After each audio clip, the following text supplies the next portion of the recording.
좋아요, 구독! 먼저 나스닥 선물부터 개장 전에 어떻게 흘러가고 있는지 시세 체크와 더불어서 이슈 체크 그리고 전략까지 알아보겠습니다.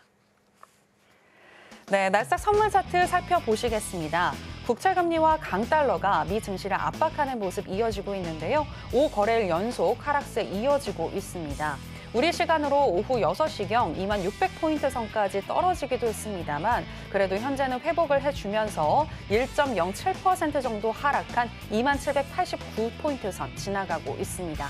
자, 그러면 나스닥과 관련한 이슈도 체크해 보도록 하겠습니다. 네, 마스터님. 네, 오늘 나스닥과 관련해서 또 이야기를 나눠볼까 하는데요. 현재 미국 시장 국채금리와 강달러에 지금 압박을 받고 있는 모습인데 이번 주에 또 물가 지표가 발표가 되잖아요. 네. 물가 지표 발표 이후에는 조금 흐름을 달리 가져갈 수도 있을까요? 어떻게 보시나요? 네, 일단은 물가가 굉장히 좀 중요한 거는 맞는데 제가 방금 전에 설명드린 걸 조금 설명을 포괄적으로 드리는 게 나을 것 같습니다. 그렇죠? 아, 네. 네. 자, 일단 요거 보도록 하겠습니다. 지금 금요일에 비농하고 실업률 발표가 있었죠. 비농업 부분 고용 지표와 실업률 발표가 있었습니다. 자, 모두 예상치보다 좋게 나왔어요. 고용 지표는 올라서 나왔고요. 실업률은 지금 현재 4.1%로 나왔습니다. 자, 미국의 실업률이 4.1%라는 거는 자, 미국 기준으로 실업률이 4.0%가 나오면 요건 제가 뭐라고 말씀드렸죠? 완전 고용 상태입니다. 완전 고용 상태. 우리가 실업률은 제로가 나올 수가 없어요. 북한도 제로 안 나옵니다. 실업률은 제로가 나올 수가 없습니다. 왜냐?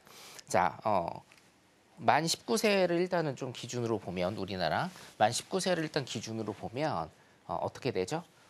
내가 대학을 가고 싶은 사람들도 있을 수 있고 대학원에 가는 사람들도 있을 수가 있고 취업을 하는 사람들도 있고 아니면 아무것도 안 하고 그냥 노는 사람들도 있습니다. 따라서 실업률은요 제로가 나올 수가 없습니다. 그래서 미국 기준으로 4.0%면 완전 고용 상태입니다. 이 완전 고용 상태라는 건 무슨 얘기냐? 어떤 직업의 종류를 불문하고요. 일단은 직업의 종류를 불문하고 내가 일을 하고 싶다라고 하면 어느 회사에 가서든지 취업이 되는 상태가 미국이 4.0%예요. 자, 그러면 현재 미국의 실업률이 4.1%입니다. 그러니까 거의 이제 완전 고용 상태라고 보시면 돼요. 결론적으로 미국인들은 어디에 가서든지 일을 할 수가 있어요. 내가 일을 하고자 하면. 자, 이런 상태로 지금 물가도 안정적으로 일단은 가고 있고요. 안정적. 가고 있는 것처럼 보이고요. 요게 중요하거든요. 자, 그런데 왜 시장은 계속적으로 떨어질까? 시장은 왜 불안할까? 뱅크 오브 아메리카는 왜 금리 인하 시기가 지났다. 금리 인하의 주기가 지나고 금리 인상 시기로 가야 된다라는 등등 부정적인 기사가 쏟아질까? 왜 부정적인 기사가 쏟아질까? 제가 이거를 지금 금리 인상이 이제 2022년 3월부터 공식적으로 일단은 시작이 됐는데 이 전부터 2021년 이전부터 제가 지속적으로 여러분들한테 교육을 계속적으로 시켜드린 게 있습니까? 그 뭐죠? 경기 사이클. 경기 사이클을 제가 이 자리에서 진짜 수년 동안 계속해서 반복적으로 해드렸거든요. 이거는요, 여러분 좋은 게 아니다라고 제가 항상 말씀을 드립니다. 그냥 독이 될 수가 있다, 독이. 고용이 지금 괜찮고 실업률이 낮아지는 건 지금 독이 될 수 있다. 이거는 결론적으로 뭐에 빠져들 수가 있느냐? 지금 고금리입니다. 아직도 고금리거든요. 고금리와 뭡니까? 물가가 안정적으로 가는 것처럼 보이는데 아직 페드가 인정하는 2.0%에 다다르지 못했어요. 아직도 고금리예요, 여러분. 고금리. 죄송합니다. 고물가. 지금 현재 고물가와 고금리와 고물가입니다. 현재는요. 자, 그러면 고금리를 떨어뜨려야 돼요. 금리를 떨어뜨려야 되고 물가를 떨어뜨려야 됩니다. 그죠? 근데 요게 두 개가 상충된다 이 얘기죠. 금리를 떨어뜨리기 위해서 그리고 물가를 떨어뜨리기 위해서. 자, 물가를 떨어뜨리기 위해서 어떻게 해야 됩니까? 금리를 올려야 되죠. 그럼 어떻게 돼요? 고금리인데 지금 더 고금리예요. 시장에 돈을 못 풀어요, 여러분. 시장에 지금 돈을 풀어야 돼요. 자, 경기 상황을 좋게 하기 위해서 시장에 돈을 더 풀면 어떻게 됩니까? 물가가 더 오릅니다. 그래서 이게 독이 된다. 이거를 경기 사이클로 제가 다시 한번 설명을 드릴게요. 이게 되게 중요한 겁니다, 여러분. 경기 사이클만 여러분들이 이해하셔도 경기의 50%는 여러분들이 성공적으로 이해하신 거다라고 제가 항상 강조를 드리잖아요. 그렇죠? 자, 여기가 뭡니까? 경기 사이클은 여러분들 1, 2, 3, 4 수십 번 들어왔던 내용이지만 다시 한번 복기를 하세요. 시장이 왜 이런지에 대해서. 자, 1번. 경기는 1, 2, 3, 4만 아시면 됩니다. 2번, 3번과 4번이죠. 자, 인플레이션이 정점을 찍었습니다. 물가가 정점을 찍었어요. 인플레이션이 정점을 찍으면 우리는 통화정책으로 금리 인상을 하게 됩니다. 금리 인상을 하게 돼서 자, 물가가 높다라는 거는 뭡니까? 유동성이 높다. 유동성이라는 건 뭐예요? 쉽게 얘기해서 뭐냐면 돈이 많이 풀려 있다라는 거예요, 시장에. 시장에 돈이 많이 풀려 있기 때문에 이 시장에 많이 풀려 있는 돈을 빨아들여야 돼요. 그래야 물가가 잡힙니다. 자, 그래서 금리 인상을 통해서 물가를 잡습니다. 그게 뭐예요? 1번입니다. 페드가 중앙은행이 각국의 중앙은행이 통화 정책을 통해서 금리를 쭉 올리면 시장에 있는 돈을 빨아들이는 효과가 나서 물가가 낮아지는 겁니다. 이게 물가가 낮아지는 거예요. 이 곡선을 우리가 물가라고 생각하시면 됩니다. 물가가 쭉 낮아져요. 이게 뭐예요? 금리 인상 시기 플러스 금리 인상 시기 플러스 자, 여기 2번 사이클입니다. 자, 그럼 금리 인상을 통해서 물가가 쭉 낮아지는데 금리 인상을 하게 되면 어떤 부작용이 나타난다? 자, 긍정적인 작용은 뭡니까? 긍정적인 작용은 물가가 낮아지죠. 금리 인상을 하면 물가가 낮아져요. 이게 긍정. 부작용은 뭐예요? 금리가 높아지니까 여러분 쉽게 얘기해서 금리 이꼬르 이자는 아닙니다. 여러분 금리 이꼴 이자는 아니에요. 원래 금리 이꼴 뭐냐면 여러분들 상기 한번 해보죠. 되게 오랜만에 제가 말씀드리는 건데 금리 이꼴 뭡니까, 여러분? 화폐 가치요, 화폐 가치. 오케이? 자, 금리 이꼴 화폐 가치인데 일단 여러분들 이해를 쉽게 해드리게 하기 위해서 금리 이꼴 이자라고 그냥 보겠습니다. 금리가 이자다. 그러니까 금리하고 이자는요. 이게 금리면 이자가 이렇게 안에 들어가 있는 개념이라고 보시면 돼요. 이거를 같은 걸로 일단 보겠습니다. 금리가 높아지면 여러분 다달이 여러분들 대출 받으시고 카드 쓰시고 카드론 쓰시잖아요. 기업도 마찬가지죠. 자, 금리가 높아지면 다달이 연 단위로 내가 은행에 갚아야 되는 돈. 뭐 우리 어차피 대출 몇 천만 원 정도밖에 안 빌리지만 기업은 수십억, 수백억을 받습니다. 금리 0.1% 올리는 게 여러분들 굉장히 큰 타격이에요. 지금 당장도 환율 1,400원대 후반이잖아요. 1,500원으로만 가도 지금 기업이 무너질 판이라고 그렇게 얘기를 하지 않습니까? 금리 0.1%가 수십억, 수백억, 수천억을 빌린 기업들한테는 굉장히 큰 타격이에요. 자, 그래서 부작용이 뭐가 나타날까? 금리 인상을 통해서 부작용이 뭐가 나타납니까? 다달이 기업들이 은행에 갚아야 되는 돈들이 굉장히 많아져요. 그럼 어떻게 돼요? 기업이 어려워지는 거예요. 기업이 어려워지면 어떤 현상이 발생을 합니까? 기업이 투자를 안 하고 생산 라인을 줄이고 종업원들을 채용 안 하고 있던 종업원들한테 해고를 통보합니다. 이게 부작용이에요. 그게 나타나는 게 바로 2번 사이클. 여기가 뭡니까? 1번에서 2번 사이클은 금리 인상으로 인한 긍정적인 작용과 금리 인상으로 인한 부작용이 공존하는 시기가 1번과 2번 사이클이에요. 여기가 뭐예요? 1번과 2번 사이클이 지금 뭡니까? 금리 인상 시기 플러스 뭐예요? 금리 동결식입니다. 이해되시죠? 이게 2번 사이클입니다. 원래.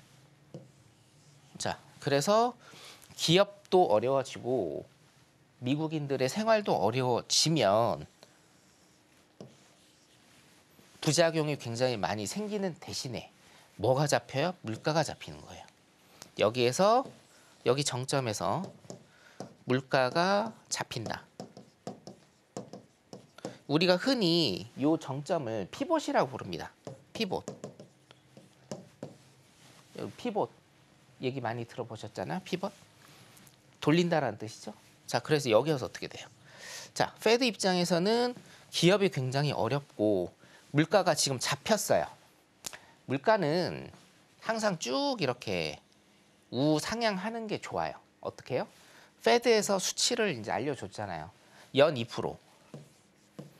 연 2% 상승으로 우상향하는 게 제일 좋습니다. 물가는. 그래서 물가가 잡히지 않습니까? 물가가 잡히면 여기에서 경기를 이제 부양해야 되겠죠. 그렇죠? 경기 부양해야 되잖아. 지금 기업이 어려우니까. 그러니까 피벗을 통해서 우리가 지금 뭐를 봐야 됩니까? 이때가 금리 인하예요, 이게. 그래서 이거를 피벗이라고 부르는 겁니다. 이때 금리 인하를 한다. 금리 인하를 하면 기업들이 이제 돈이 싸지니까 대출을 많이 받겠죠. 그래서 어떻게 해요? 투자를 하겠죠. 공장을 짓고 생산 라인을 더 늘리고 그 생산 라인에서 일을 해야 될 노동자들을 더 채용을 많이 하고 야근도 해야 되니까 야근 수당도 줘야 되고요. 주말 특근 수당도 줘야 되고. 그래서 뭐예요? 피벗이 일어나면서 금리 인하가 일어나면서 3번 사이클로 가는 겁니다. 이게 리커버리. 경기 회복입니다, 이게. 자, 그 다음에 쭉 다시 인플레이션이 높아지는 4번 사이클을 거치고 인플레이션이 높아지니까 어떻게 돼요?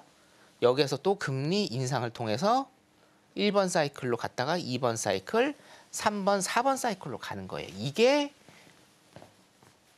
경기 순환 사이클입니다. 이게 답니다, 여러분. 자, 그러면 여기에서 일단 대입을 해봐야 돼요. 지금 미국이 뭐가 결여가 됐어요? 제가 항상 이거 말씀드리잖아요. 수십 번 제가 말씀드렸습니다. 미국은 지금 2번이 결여가 됐어요.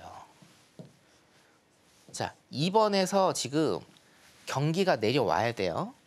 고용이 고용이 낮아지고 실업률이 올라가고 기업들이 굉장히 어려워져야 됩니다. 이 순환 사이클로 가야 됩니다. 어쩔 수 없어요.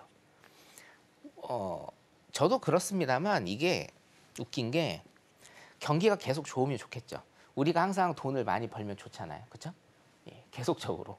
앵커님 월급도 계속 오르고, 그죠? 그럼 좋죠. 예, 그러면 좋은데 사실은 그럴 수가 없는 거예요.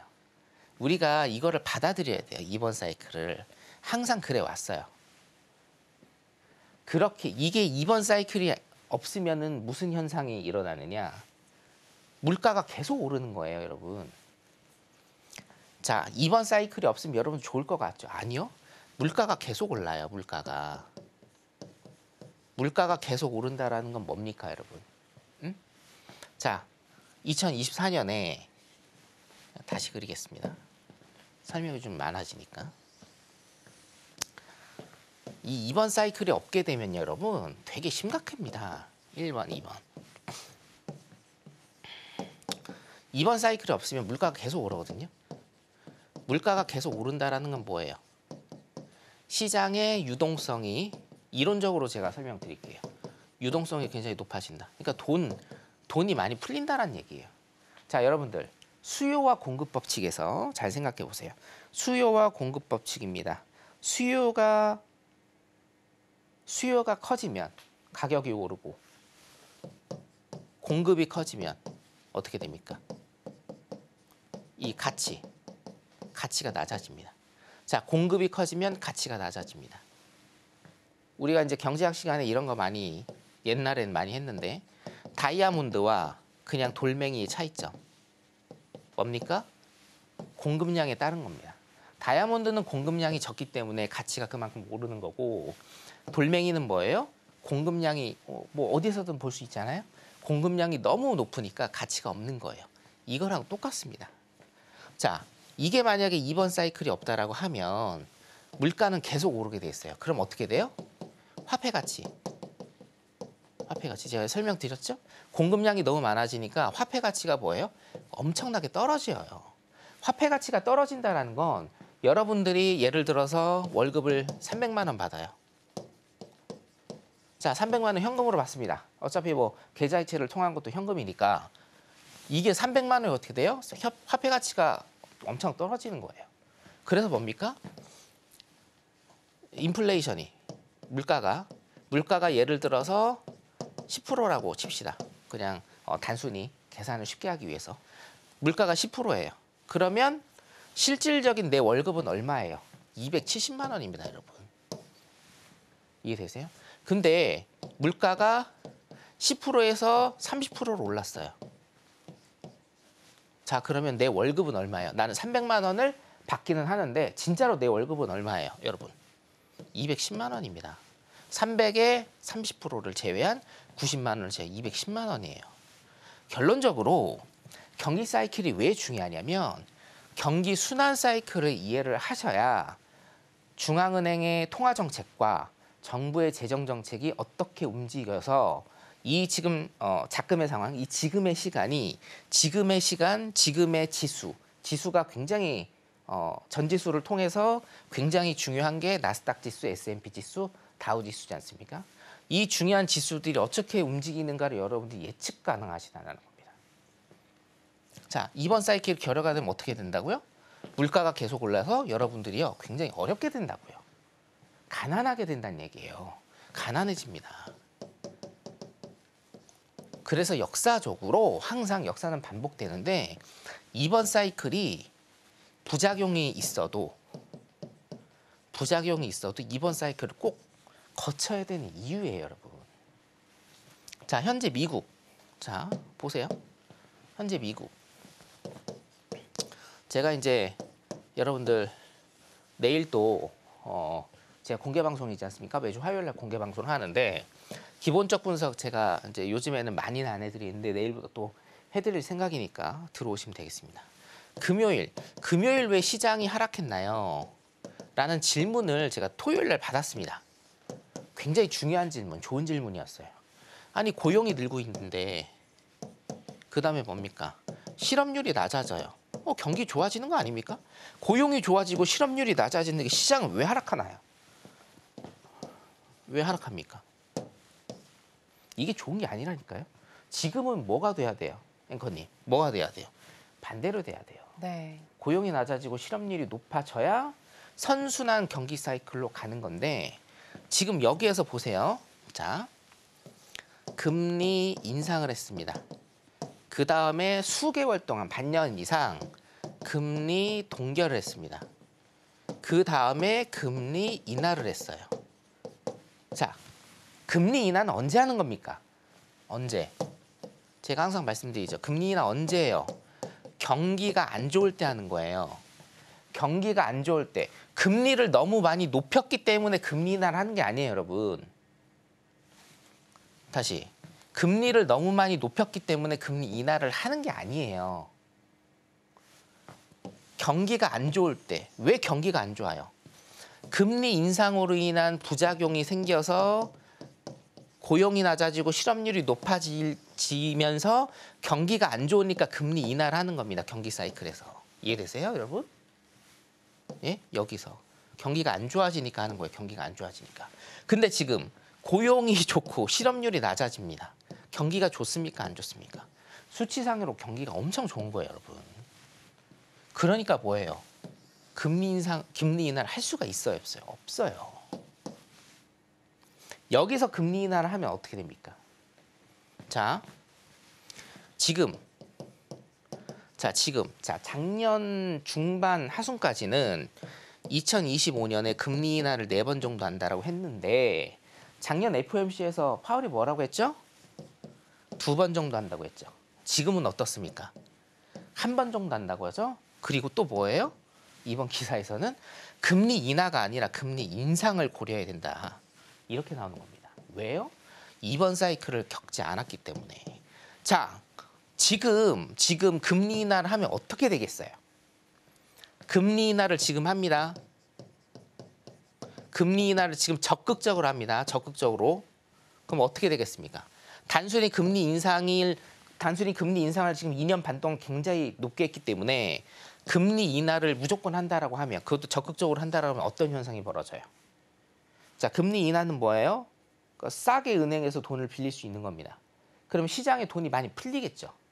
자, 지금 인플레이션 2.0% 못 찍었어요. 그럼 이거 어떻게 되겠어요? 시장에 돈이 많이 풀립니다. 또 올라요.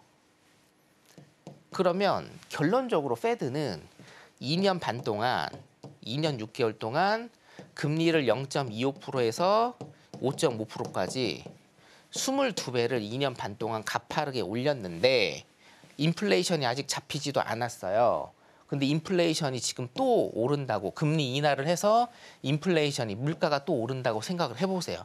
그럼 2년 6개월 동안 페드는 도대체 무슨 짓거리를 한 겁니까? 이렇게 되는 겁니다. 인플레이션이 또 오르게 되는 거예요. 자, 근데 여기에서 더 중요한 거. 자, 그래서 금리 인하를 하면, 지금 금리 인하를 적극적으로 하면 어떻게 돼요?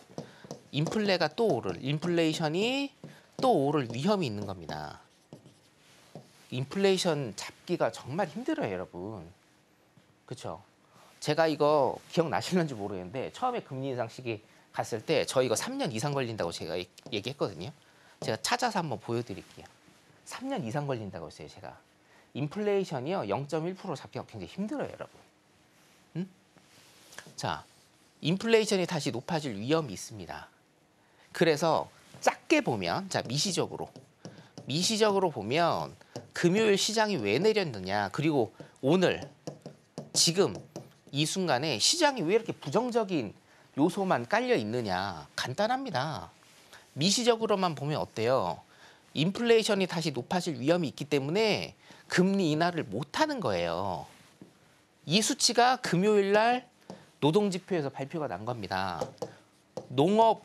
비농업 고용지표가 높게 나오고, 그러니까 고용이 좋게 나오고 실업률이 낮아지니까 뭐예요? 인플레이션이 또 오를 위험이 있는 거예요. 그러니까 금리 인하를 못하는 거예요. 근데 시장은, 특히나 현물 갖고 있는 사람들은, 현물 갖고 계신 분들은 뭐예요? 금리 인하를 해서 시장에 돈이 많이 풀려야 자기가 가진 주식, 채권, 뭐 코인 등등 현물 상품이 오릅니다. 금리 인하를 해야. 근데 금리 인하를 안 한다고요. 그럼 시장이 실망을 하겠어요, 안 하겠어요? 시장 참여자들이 뭡니까? 실망을 한 거예요. 실망을 하니까 그냥 다 던져버리는 겁니다. 그래서 빠지는 겁니다, 여러분. 이게 미시적인 관점. 금요일 날 왜 시장이 이렇게 소위 얘기해서 아작이 났느냐. 그리고 왜 오늘 지금 부정적인 기사가 계속 쏟아지면서 미국 시장의 일봉상 음봉이 계속 떨어지느냐. 미시적으로 보면 이런 겁니다. 이해되시죠? 금요일 날 지표가 이게 좋은 시그널이 아닙니다. 사실은 제가 이제 노동지표 굉장히 중요하게 여기잖아요. 사실 미국 시장에서 최악의 시나리오에 이게 지금 최악의 지표였고 최악의 시나리오인 겁니다. 그래서 시장이 이렇게 많이 빠지는 거예요. 실망해서. 이러다가 더 큰 위기가 온다는 거죠. 미시적으로는 금요일 날 왜 그러는지 미시적인 겁니다. 거시적으로 볼까요? 거시적. 이거 단순합니다. 지금 고금리예요. 자, 인플레이션 때문에 금리 못 내립니다. 그리고 뭐예요? 지금 고물가입니다, 여러분. 3%대도 고물가요. 자, 2.0%가요, 여러분. 맥시멈이에요. 페드에서 얘기를 하고 있는 연단 인플레이션의 맥시멈이 2.0%입니다. 근데 지금 3% 가까이 돼요. 고물가예요, 여러분. 고물가입니다. 그리고 고금리예요. 경기를 부양하기 위해서 금리를 못 내려요. 물가는 2.0%로 내려올 생각을 안 해요. 자, 그럼 이게 뭐라고요? 고금리와 고물가의 고착화. 이것도 제가 3년 전에 말씀을 드린 겁니다. 고착화가 돼서 이거 3년 이상 간다고. 이게 뭐예요? 스태그플레이션. 스태그플레이션. 최악의 경기 상황.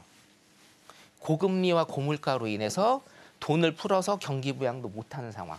근데 물가는 너무 높아서 미국 국민들이 계속 가난해지는 상황. 최악의 상황이 스태그플레이션. 이게 거시적으로 보는 겁니다. 미시적으로 금요일 날 왜 시장이 내렸는지, 그럼 거시적으로 이게 왜 안 좋은지, 향후에 어떤 위험성이 있는지까지 제가 일목요연하게 정리를 해드렸습니다. 자, 이렇기 때문에 여러분들 이제 결론적으로는 제가 항상 말씀을 드리는데 경기 사이클은 시간이 걸릴 뿐 거스를 수는 없어요. 거스를 수는 절대 없습니다. 그래서 이번 사이클, 현재 2번 사이클에서 뭐가 일어나야 되느냐, 부작용이 일단은 나타나야 되고, 이 부작용의 대표적인 게 경기 침체 선언이거든요. 경기 침체 선언인데 아직은 고용 지표와 실업률이 좋은 걸로 나옵니다. 그렇죠? 일단은 좋은 걸로 나오기 때문에 경기 침체가 사실은 와야, 역설적으로 경기 침체가 와야 이 3번에서 리커버리를 하면서 다시 미국 경제가 살아날 수 있다라는 게 이론적인 설명이고, 이게 사실은 지난 수백 년 동안, 지난 200년 동안 변하지 않는 이론입니다. 이게 이해되시죠? 예, 그래서 일단은 지금 미국장이 시작을 했기 때문에 미국장 한번 보면서 기술적 분석으로 이어가도록 하겠습니다. 지금 바로 구독을 눌러보세요. 실시간 경제 뉴스, 투자 전문가들의 다양한 시황과 정확한 분석, 또 알찬 투자 정보까지 신뢰할 수 있는 저희 서울경제TV와 함께하세요.